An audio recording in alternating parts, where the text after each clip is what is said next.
sitting on the truck that's driving painstakingly slow across a narrow dirt road alongside a steep ravine at 4,000 meters in the Peruvian Andes. One mistake by the driver, and we will all be dead. It is 2006. My friend Rob and I had spent the last couple of weeks birding the vast Amazonian lowlands, and now we are hitchhiking back to civilization. The sun has set hours ago, and we are both shivering from the blistering cold. Do you think James Clements had a similar experience during his big year? Rob asks. Who is James Clements? I reply. Well, James Clements is the big year world record holder. In 1989, he observed a staggering 3,662 species of birds on 6 continents in 1 calendar year. This is the first time that I hear of the term big year. And right there and then, on that truck, high in the Peruvian Andes, I make a promise to myself that one day I will be the big year world record holder. This is who you're looking at right now.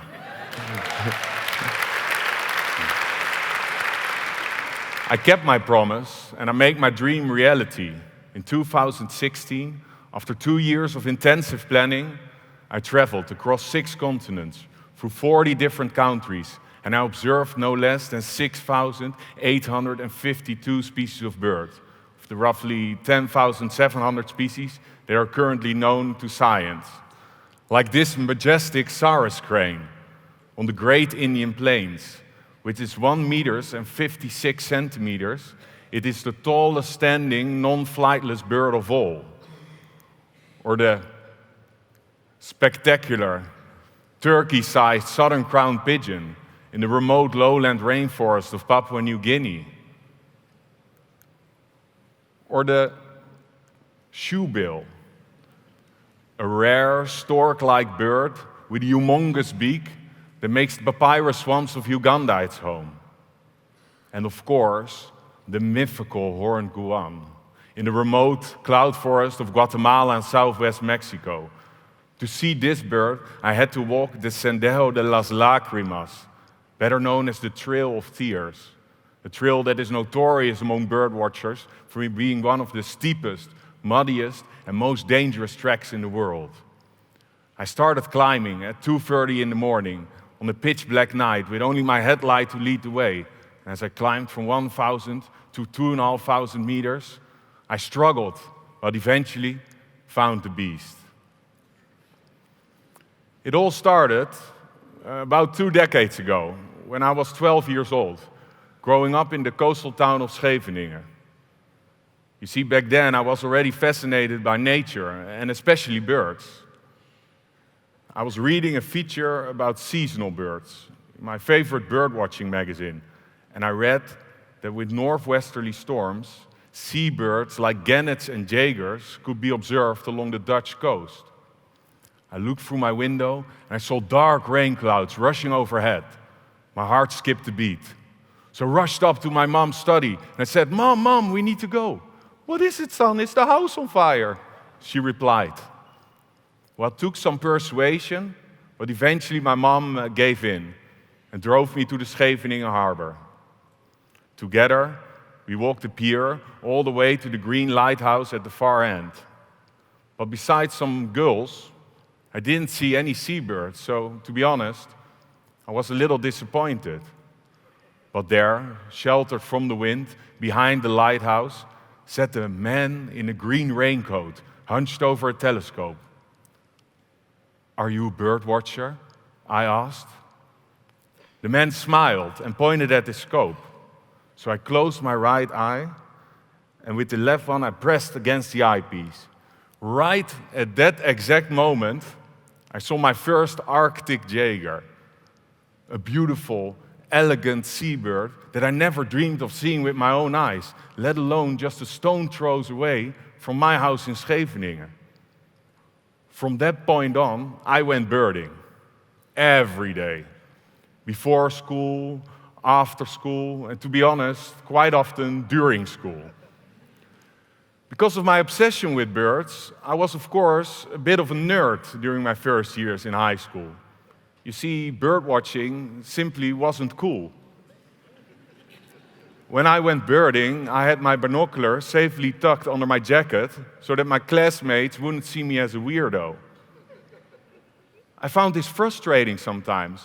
Why was something that I loved doing so much considered to be weird? Why was I the only birdwatcher at my school, and why had my classmates seemingly lost all their interest in nature? You see, I believe that every child is a naturalist, and not much is needed to stimulate their interest in the natural world. In my case, a fishing net, a bucket, and a magnifying glass was sufficient. I would fish for salamanders in our garden and look for insects under flower pots, which I would later study with my magnifying glass. It is up to us, parents, grandparents, teachers, to stimulate this naturalist in every child at an early age, so that they don't lose their connection with nature. You see, birds make it easy to keep our connection with nature, because they are everywhere around us. And you might think you have to travel far to see spectacular birds, but this couldn't be further from the truth. Just look at these examples of birds that are found right here in Amsterdam. This little beauty is a goldcrest. It is just 9 centimeters and weighs as little as 5 grams, which is about the same as, let's say, 1 sugar cube. Still, it migrates every year from the Siberian and Scandinavian taiga across the North Sea all the way to its wintering grounds right here in the Netherlands. And this is a common swift.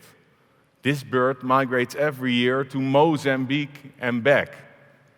It spends almost its entire life on the wing and only touches solid ground for breeding. It eats, mates, and it even sleeps on the wing. Isn't that amazing? Sadly, we are losing our planet's birds at an alarming rate. We are destroying and poisoning the ecosystems on which they depend. We are killing their main food stores with our industrialized farming, and we are slaughtering them during their migration. In the Mediterranean alone, millions of birds are killed annually. In most cases, not even for food, but for fun. You see, birds tell us when an ecosystem is out of balance. They warn us when their habitat is dying. But still, we fail to listen. In fact, we've gone so far that 1 out of 8 birds is now listed as threatened, which is well over 1,000 species. I strongly believe that children hold the future and the fate of our planet's birds in their hands. Therefore, it is essential that we stimulate their interest in the natural world, because only when they see the value and the beauty of nature, they will later feel the responsibility to take care for her. And look at what it brought me. I'm so grateful that my parents always stimulated my interest in nature and my passion for birds. Is there anybody here in the audience who knows this bird? Well, besides my girlfriend. It is a white-bellied Cyclodes. And how many do you think there are left? Maybe 100,000? Maybe 10,000? Maybe even as few as 1,000? Well, in fact, there are only 200 or less, which is about half of all the people here in the audience. It only lives around isolated peat bogs at 5,000 meters in the Peruvian Andes, and sadly, it is rapidly decreasing. Its habitat is being drained for copper mining, and the last remaining peat on which this bird depends is being harvested for mushroom growing. To see this bird, I had to drive up from sea level to 5,000 meters in just a couple hours. And as I watched it, foraging at my feet, totally oblivious to my presence, I felt overwhelmed by emotion. Maybe it was the lack of oxygen at 5,000 meters. Or maybe it was the extreme lack of sleep. Or just maybe I could not shake the feeling of guilt that we, as humans, are directly responsible for this marvelous bird's continuous decline. You see, sometimes I feel like a war journalist, not one that has visited Darfur or Yemen, but one that has seen the most threatened ecosystems and birds around the world. Therefore, I have a great responsibility to tell all of you their stories and to give them a right to exist.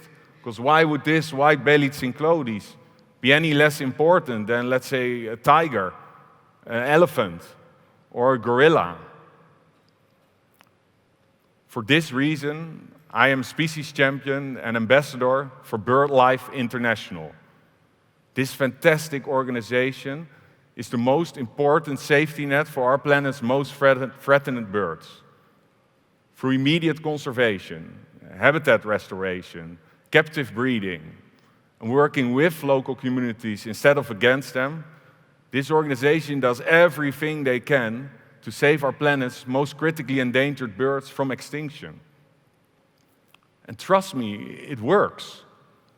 In the last 4 years alone, they managed to downlist 24 critically endangered species, which means that these birds are now less endangered than before, all thanks to these conservation measures.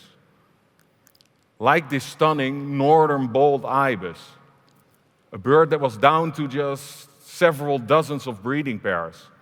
Now it is a regular sight again in the coastal dunes of Morocco. So yes, we are losing nature and wildlife at an alarming rate. But we now also have the knowledge, the science, and the tools to do something about it. And we have the responsibility to do so for our children and grandchildren. And when we save these magnificent, feathered creatures, we also save the ecosystems they thrive in, and ultimately also ourselves, because we depend on those very same ecosystems for the food we eat, the water we drink, and the air we breathe. Thank you.